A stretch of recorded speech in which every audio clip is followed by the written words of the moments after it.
Hello mga kababayan, o nina, so nahiling nindong Shell, bibi kong apo doon sa iba, tuhay naman kong sa iba, mga native na mga nakuko ako alang dyan sa mga gilid-gilid, sa mga sapa-sapa na ang kahalo niya ay tubig tabang at ang kahalo naman ay tubig dagat. Yan, bihira naman kaya ini mga makua, magpagparaharanapon, ta medyo kaya ini, kinikirikit-kit kaya ini sa mga tubi-tubi, ito bagang medyo laboy-laboy, pero masiram, mga native na mga pagkaon baga mga kababayan, pero napakasiram, masiram siya, alagad nga ni ako, bihira man nga ni ako kaini makakaon, kaya ngunya naman sana ako nakakaon kaini, o yan, sana manamitan man po nindo ini ang native na pagkaon.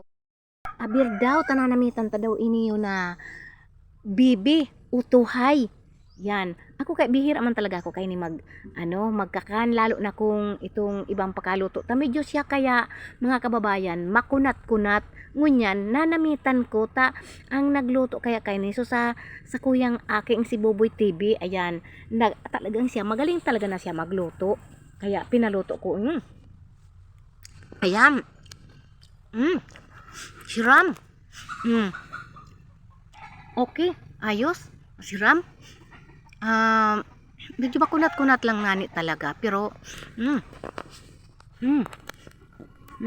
sayang dapat may maluto kuta na kaso din naman nga ako pwede magkakanta halit na ako sa pagkakan basog na ako baka mga naan kita kay nagnamit-namit lang ako kaaniyo ano daw kaya kung pwede kaya ini yung pakuluan mag-aga para siya maglumoy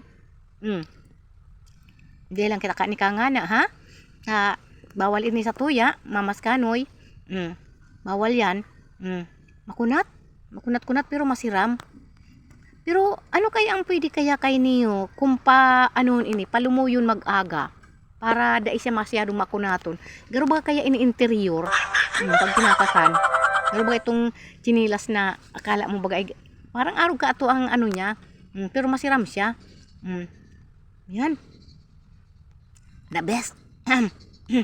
Garo lugod na papakakan, lugod ako kaaniyo. So ayan, maraming salamat po sa mga nag-like, mga nag-share, mga kababayan. Thank you.